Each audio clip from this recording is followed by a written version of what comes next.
Skill it kill it, आपकी skill आपकी उड़ान, up your game, Ronnie Screwvala. Chapter 9, stability एक फिसलन भरी ढलान है। मैं उस दिन को कभी नहीं भूल पाऊंगा जब मैंने अपनी पत्नी जरीना के साथ मिलकर यूटीवी के किड्स चैनल हंगामा शुरू करने का आइडिया बनाया। उस समय भारत में पहले से ही 6 किड्स चैनल थे और बच्चे कार्टून नेटवर्क को बहुत पसंद करते थे। टीवी जगत के विशेषज्ञों ने हमें यह सुझाव दिया कि हम लोगों को संभाल कर आगे बढ़ना चाहिए और किड्स टीवी चैनल शुरू नहीं करना चाहिए। यूटीवी की रेटिंग बहुत मजबूत और स्टेबल है, उन्होंने हमसे कहा, इसलिए आप जो कर रहे हैं वही करते रहिए। कुछ नया और जोखिम भरा करने की कोई ज़रूरत नहीं है। विज्ञापन देने वाले भी इस बात से सहमत थे कि उस खास चैनल वर्ग में पहले से ही बहुत भीड़ थी, लेकिन भगवान का लाख लाख शुक्र है कि जरीना ने किसी की एक ना सुनी। वह जानती थी कि अगर एक ऐसा देसी ब्रांड तैयार किया जाए जिसके कार्यक्रम मौलिक हो तो 4 से 14 साल के बच्चों का दिल जीता जा सकता है। वह इस बात को भी अच्छे से समझती थी कि वे दिन कब के बीत चुके हैं जब यह कहा जाता था कि धीरे धीरे और निरंतर चलने वाला दौड़ में जीत जाता है। उसने हमारी टीम के सभी लोगों में ये जोश भरा कि वे हाई प्रोफेशनल ग्रोथ को लक्ष्य बनाएं, अपनी व्यक्तिगत स्किल को बेहतर बनाएं, जिससे अपने कंफर्ट जोन से बाहर निकलकर एक नए लक्ष्य को हासिल किया जा सके। मुझे बहुत खुशी है कि उसने ऐसा कर दिखाया। 2 साल के भीतर ही हंगामा भारत में बच्चों का नंबर 1 चैनल बन गया और बाद में इस चैनल को वॉल्ट डिज्नी कंपनी ने खरीद लिया। अब इस तरह की उपलब्धि के बाद कोई यही चाहेगा कि अपने करियर में धीरे धीरे स्थिरता के साथ आगे बढ़ा जाए, लेकिन उसने एक बार फिर नए सिरे से काम किया और बिंदास चैनल का आइडिया पेश किया, जो 16 से 24 साल के नौजवानों के लिए भारत का पहला यूथ चैनल था। बिंदास भारत में नंबर 1 यूथ चैनल बन गया और युवाओं के लिए प्रोग्रामिंग को लेकर उसने एक बोल्ड और बिल्कुल नया रुख अपनाया। पेशेवर करियर लोगों के लिए सबक यह है कि यह विडंबना की बात है कि एक प्रोफेशनल सबसे जोखिम भरा फैसला यह लेता है कि वह अलग सा कुछ ना करे और अपने करियर के सतत विकास के रास्ते को चुने। उच्च करियर विकास यानी लगातार नए नए स्किल को अपनाते हुए काम की बड़ी बड़ी जिम्मेदारियों को उठाना केवल उनके लिए नहीं होता जो बहुत महत्वाकांक्षी होते हैं, बल्कि उनके लिए भी यह बात सही है कि जो अपने करियर की परवाह करते हैं।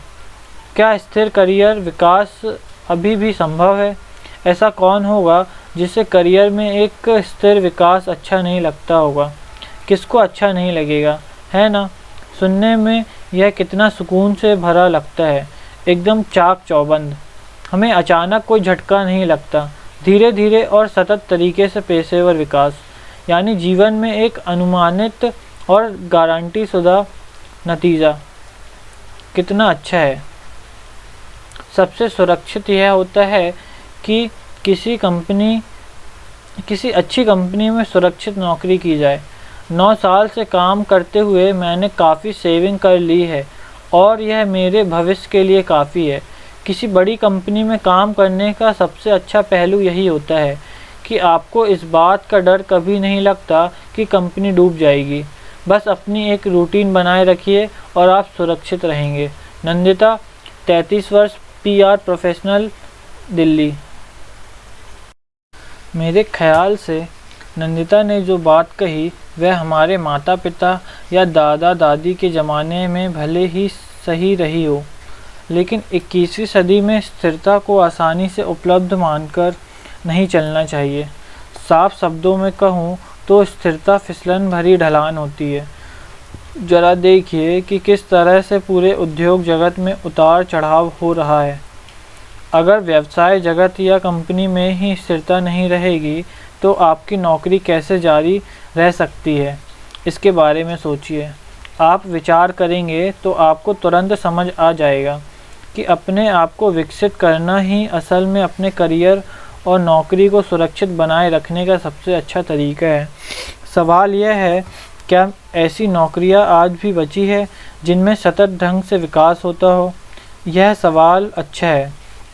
मेरा जवाब यह होगा कि सरकारी नौकरियों में शायद सतत और तयशुदा विकास होता है। किसी भी देश में मोटे तौर पर 10 से 25% लोग किसी न किसी तरह की सरकारी नौकरियों में होते हैं। सार्वजनिक क्षेत्र की इस तरह की नौकरियां महत्वपूर्ण होती है और देश तथा उसके नागरिकों के लिए लाभदायक होती है।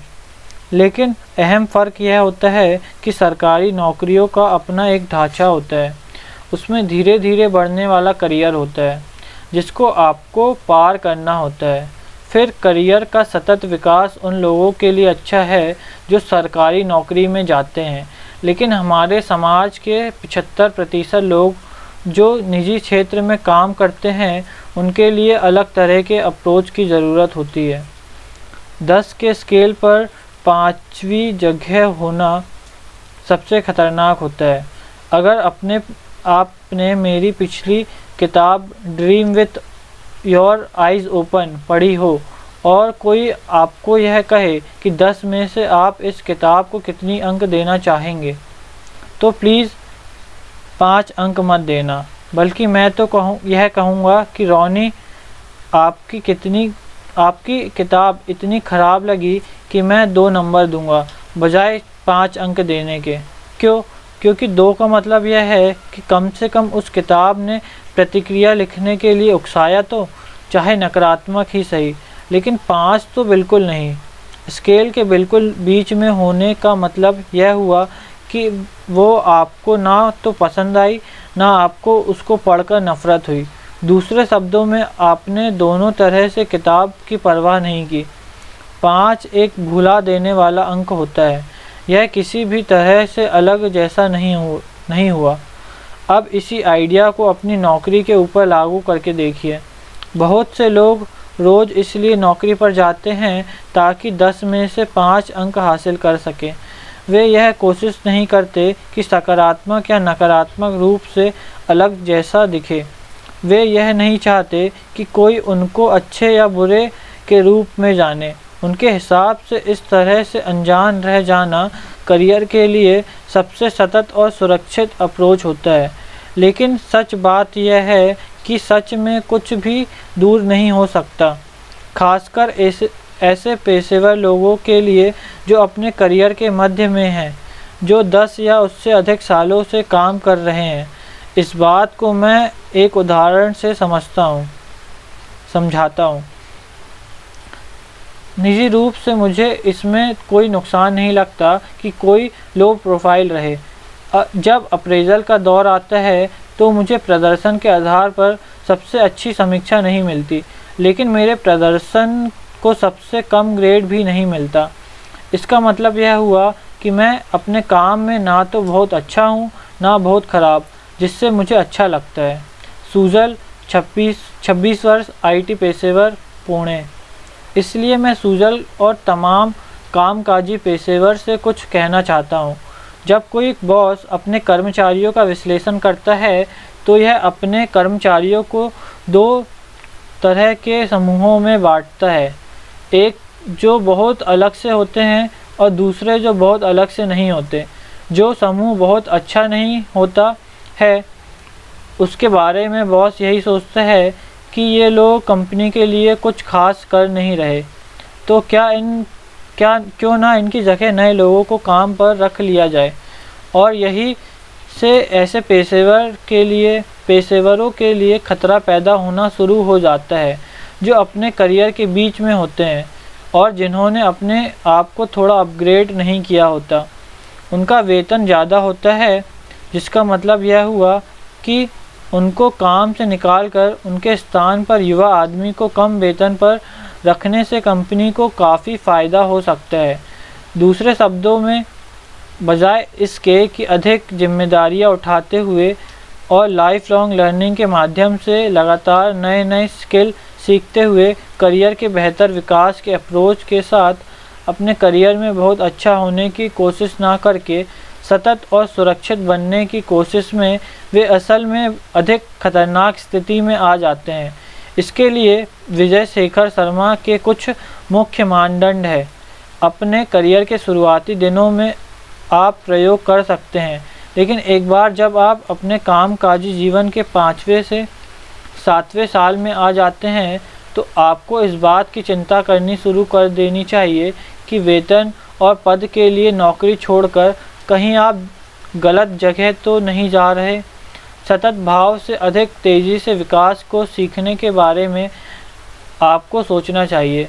हर्ष गोयनका का कहना है कि अगर आप पेशेवर दुनिया में नए हैं तो यह समय होता है आपके लिए अपने सीखने की गति को बढ़ाने का। जब आप जवान होते हैं तो यह ज़रूरी होता है कि आप अपनी कंपनी के लिए उपयोगी बने रहें। यही समय होता है खूब मेहनत से काम करने का। 25 से 35 साल के बीच का समय वह होता है जब आप त्याग करते हैं और सीखने के लिए काम करते हैं। सवाल यह है कि लेकिन कोई अपने करियर में हाई ग्रोथ की खूबियाँ किस तरह लाए। हाई ग्रोथ वालों के लक्षण। हम यह देख चुके हैं कि करियर के ऐसे मौके बहुत कम हैं जिनमें सतत रूप से विकास के अवसर होते हैं और गुमनाम तरीके से काम करने का मार्ग अपनाना, यानी 10 में से 5वें नंबर पर रहना, दरअसल उच्च विकास दर के लिए कोशिश करने की तुलना में काफ़ी जोखिम भरा है। आइए अब यह देखते हैं कि करियर में हाई ग्रोथ का मतलब होता क्या है और आपके रोज़मर्रा के कामकाज में यह क्या होता है। आइए शुरुआत बुनियादी बातों से करते हैं। जब पेशेवर लोग हाई करियर ग्रोथ की बात करते हैं तो वे यह नहीं कह रहे होते कि आप अपनी नौकरी छोड़कर किसी स्टार्टअप में काम करने लगे या खुद का व्यवसाय शुरू कर दे, बल्कि हाई करियर ग्रोथ का मतलब होता है नए से नए स्किल को लगातार सीखते हुए स्वयं को विकसित करना और जिस नौकरी में आप उस समय हैं उसमें बड़ी से बड़ी जिम्मेदारियों को उठाना। साफ शब्दों में कहूँ तो यह कि बजाय इसके इंतज़ार में कि काम के मौके आपके सामने आए, आप खुद ही मौके बनाएं और उनका पीछा करें।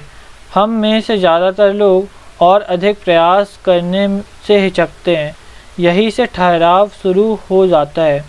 हो सकता है कि आपको अपने वर्तमान काम में लगे कि आपके ऊपर काम का बोझ बहुत अधिक है, लेकिन कुछ नया चुनना और उसके लिए करने से आपके अंदर एक नई तरह की ऊर्जा आ जाती है और उसको करने के लिए आप समय भी निकाल लेते हैं। वह ताज़ा होता है, जैसे खूब भारी खाना खाने के बाद हमारा पेट भर चुका होता है लेकिन फिर भी मीठा खाने के लिए जगह निकल ही आती है। यह नया स्वाद होता है। इसको आजमा कर देखिए, आप सीखेंगे, आप ग्रो करेंगे और कंपनी के अंदर लोग आपके काम पर ध्यान देने लगेंगे, चाहे वह कंपनी कितनी भी बड़ी हो। लेकिन मुझे उससे कोई जुड़ाव नहीं है तो मैं सिर्फ नाम के लिए उस कंपनी में काम नहीं करूँगी। उदाहरण के लिए RBI, reserve bank of India हो सकता है कि बहुत बड़ा नाम है, लेकिन मेरी उसमें कोई रुचि नहीं है। मैं नौकरी में 3 चीज़ों को देखती हूँ: किस तरह का काम है, सीखने का स्कोप कितना है और कितने पैसे मिल रहे हैं। अपना पैमाना बनाइए। मुझे लगता है कि सबको अपना पैमाना बनाना चाहिए। सुहासिनी, 30 वर्ष, ब्रांड स्ट्रेटेजिस्ट। सुहासिनी के सोचने का यह ढंग मुझे अच्छा लगा। आप पूछेंगे कि क्यों? उसकी मानसिकता के कारण। उच्च स्तर पर उत्पादन किसी आदमी की मानसिकता के कारण ही संभव होता है। जो कर्मचारी अधिक उत्पादकता चाहते हैं वे हर दिन को आगे बढ़ने के एक मौके के रूप में देखते हैं। नई स्किल सीखते हैं, सूचनाएं लेते हैं और आगे बढ़कर मुश्किलों को हल करते हैं। वे काम में पहल करते हैं। जब टीम के पास काम अधिक होता है तो वे आगे बढ़कर उसको लेने की पेशकश करते हैं। वे अपनी इंडस्ट्री से जुड़े लेख आदि पढ़ते हैं और जो उनके बॉस की ज़रूरत होती है उससे भी अधिक वे जानकारी रखते हैं। नए नए आइडिया के लिए वे अपनी इंडस्ट्री के जानकारों लीडर्स की वीडियो देखते हैं। वे अपने क्षेत्र की नई पद्धतियों और सॉफ्टवेयर को सीखने के लिए क्लास करते हैं। जब उनकी टीम के किसी काम में कोई रुकावट आती है तो वे निजी रूप से आगे बढ़कर यह देखते हैं कि किस तरह वे नई स्किल, नई सूचनाएं सीखकर उन रुकावटों को दूर कर सकते हैं। दूसरे शब्दों में, हाई ग्रोथ की मानसिकता वाले लोग करियर को रोज़ रोज़ नए तरह से देखते हैं।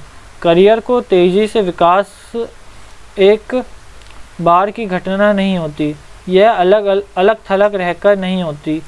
करियर के हाई ग्रोथ की मानसिकता का विकास ऐसा नहीं है कि आप एक दिन यह कहते हुए उठे कि इधर उधर बहुत हो गया, इस साल आखिरकार मैं अपने काम की रफ्तार बढ़ाने वाला हूँ और मैं कुछ कर गुजरने वाला हूँ। नहीं, बल्कि इसका मतलब होता है एक धुन का विकास जो कई सालों तक बना रहे, जिससे लगातार नई नई सूचनाएं जुटाई जाती रहे। उन सूचनाओं के आधार पर अपने स्किल को तेज बनाया जाए और उन स्किल्स को लागू करके बड़ी और पेचीदा समस्याओं को सुलझाने में लगाया जाए। मेरा यकीन कीजिए, एक बार जो आपको हाई ग्रोथ की धुन लग गई तो आपकी नौकरी अधिक सुरक्षित हो जाएगी और उसमें आपको पहले से अधिक लाभ होगा जितना कि आप पेशेवर के रूप में पहले कमा सकते थे। कुछ कर्मचारी करियर के उच्च विकास के नज़रिए को अपनाने से इसलिए बचते हैं क्योंकि वे उस समय जो भी होते हैं उसी से संतोष में रहते हैं। जहाँ तक युवा पेशेवरों की बात है तो वे अपने आप से कहते हैं, पता है मैं 27 साल का हूँ, सिंगल हूँ, बच्चे नहीं हैं, अच्छी नौकरी है, वीकेंड पर खर्च करने के लिए कुछ अधिक पैसे हैं और मैं इस ज़िंदगी से खुश हूँ। अपने करियर के इंजन में फ़िलहाल मुझे टर्बो रॉकेट लगाने की कोई ज़रूरत नहीं है। और 30 से 40 साल के पेशेवर जो अपने करियर के बीच में होते हैं, उनकी सोच कुछ इस तरह की होती है, मुझे काम करते कई साल हो गए, शादीशुदा हूँ और मेरे बच्चे भी हैं। हम अपने महीने का खर्च तो पूरा कर लेते हैं लेकिन उसके आगे कुछ खास बचत नहीं हो पाती।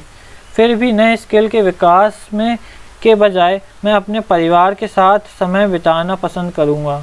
दो तरह के नज़रिए अच्छी तरह से समझ में आते हैं। हालांकि मैं दोनों लोगों को यह सलाह दूंगा कि अपने दिमाग में 2 या 3 साल आगे को ध्यान में रखें। युवा कर्मचारियों से मैं यह कहना चाहूँगा, बहुत अच्छी बात है, लेकिन 2 या 3 साल में या क्या तुम्हारी शादी करने की योजना है? अगर है तो बच्चों के बारे में क्या सोचा है?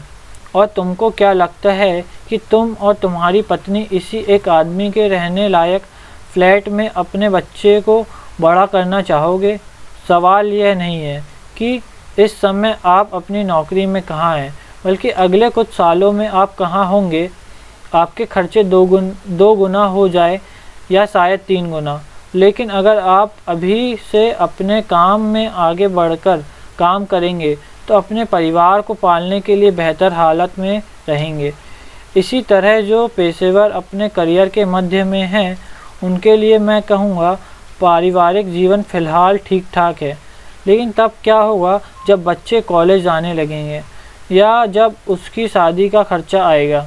जो पेशेवर अपने करियर के मध्य में होते हैं वे अपनी वरिष्ठता के कारण हटाए जाने के जोखिम में होते हैं, क्योंकि उनका वेतन उस युवा से बहुत ज़्यादा होता है जो अभी कॉलेज से निकला होता है और जिसको नए नए सॉफ्टवेयर और स्किल के उपयोग का प्रशिक्षण होता है। अपने करियर को मजबूत बनाने के लिए समय नहीं रह जाता, इसलिए आप अपने जिस परिवार को प्यार करते हैं उसके लिए संघर्ष करने का वक्त आ गया है। ऐसा करने का सबसे अच्छा तरीका यह है कि अपने दिमाग में आगे के कुछ सालों को ध्यान में रखा जाए और यह पूछा जाए उस समय मुझे किस जगह पर होना चाहिए कि मैं अपने करियर में भी आगे रहूं और अपनी निजी जिम्मेदारियों और लक्ष्य को भी इज्जत कर सकूं। कुछ चीज़ें हैं जो आपकी ख्वाहिशों को करियर में उच्च स्तर के विकास और इस सहज विकास के अभ्यास को भड़का देंगी। आपका एटीट्यूड आपका मुकाम तय कर देता है। किसी ने हाल में ही मुझसे यह पूछा कि जब मैं किसी को काम पर रखता हूँ तो उसके किन प्रमुख गुणों को ध्यान में रखकर करता हूँ। यह सवाल दिलचस्प है क्योंकि आप किसी इंसान के अंदरूनी गुणों के बाहरी संकेतों को देखने की कोशिश करते हैं। किसी को काम पर रखने के बहुत सारे लक्षण होते हैं और इनमें से कई इस बात के ऊपर निर्भर करता है पद के लिए काम करना और काम पर रखना चाहते हैं और उनकी सीनियरिटी क्या होगी। लेकिन अगर मुझे हाई ग्रोथ वाले 2 लक्षणों को देखना होगा तो मैं जिन गुणों को देखूंगा उनमें शामिल होंगे। पहला, एटीट्यूड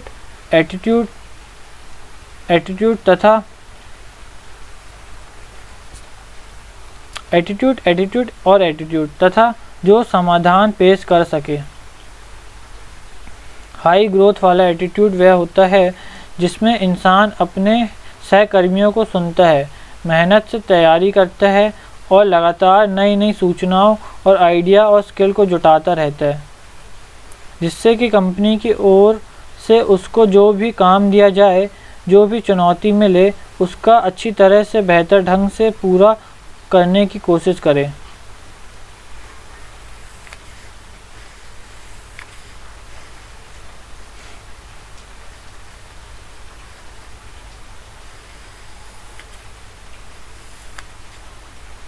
उनका रुख आशावादी लेकिन यथार्थवादी होता है। ऐसा नहीं है कि वे मुश्किलों को आसान बताकर पेश करें, लेकिन वे चुनौतियों से घबराते भी नहीं हैं। वे सबकी इज्जत करते हैं और जब उनकी टीम को जोश दिलाने की ज़रूरत होती है तो वे उसको जोश भी दिलाते हैं। वे इस बात को जानते हैं कि हाई ग्रोथ एक ऐसी मानसिकता है जिसको आपको रोज़ आजमाना पड़ता है। दूसरी बात यह है कि जो पेशेवर हाई ग्रोथ वाले होते हैं वे मुश्किलों को हल करना जानते हैं।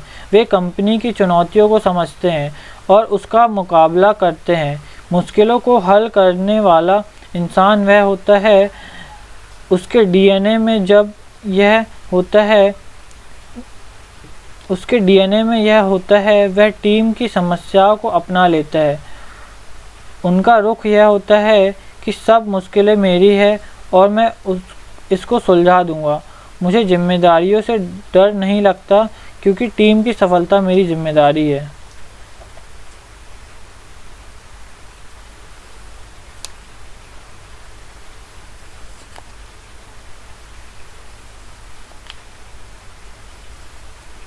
हाई ग्रोथ को ध्यान में रखकर चलने वाले पेशेवर वे होते हैं जो इस बात में समय नहीं गंवाते कि किसी मुश्किल के लिए किसको जिम्मेदार ठहराया जाए, क्योंकि वे समाधान को खोजने में लगे रहते हैं और इसी कारण से उनको काम में रखा जाता है और वे आगे बढ़ते हैं। मैं हमेशा ऐसे आदमी को काम पर रखती हूँ जिसमें मुश्किलों को हल करने की आदत होती है।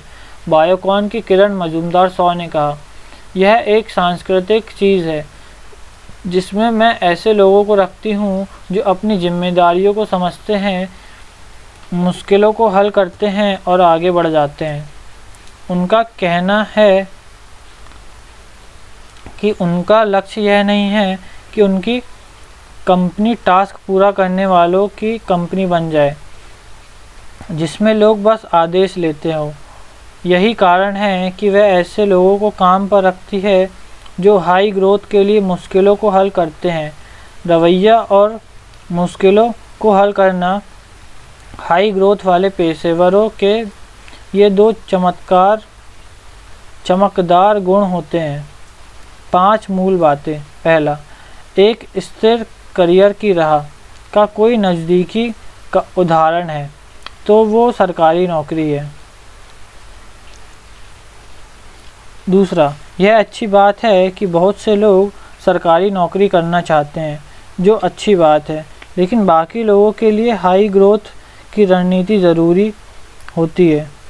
काम के समय गुमनाम बने रहना और किसी की नज़र में ना आना नौकरी में स्थिरता का मंत्र नहीं है, बल्कि यह खतरे का सूचक है। औसत बने रहना, 1 से 10 के स्केल पर 5वीं स्थिति पर रहना बहुत जोखिम भरा होता है। करियर में उच्च विकास का मतलब यह नहीं है कि कोई अपनी नौकरी छोड़ दे और किसी स्टार्टअप से जुड़ जाए या खुद का धंधा शुरू कर ले। इसका मतलब यह होता है कि आप जिस नौकरी में हैं उसी में रहते हुए अपनी स्किल को और संवारें। हाई ग्रोथ को ध्यान में रखते हुए भविष्य के 2-3 सालों पर नज़र बनाए रखिए।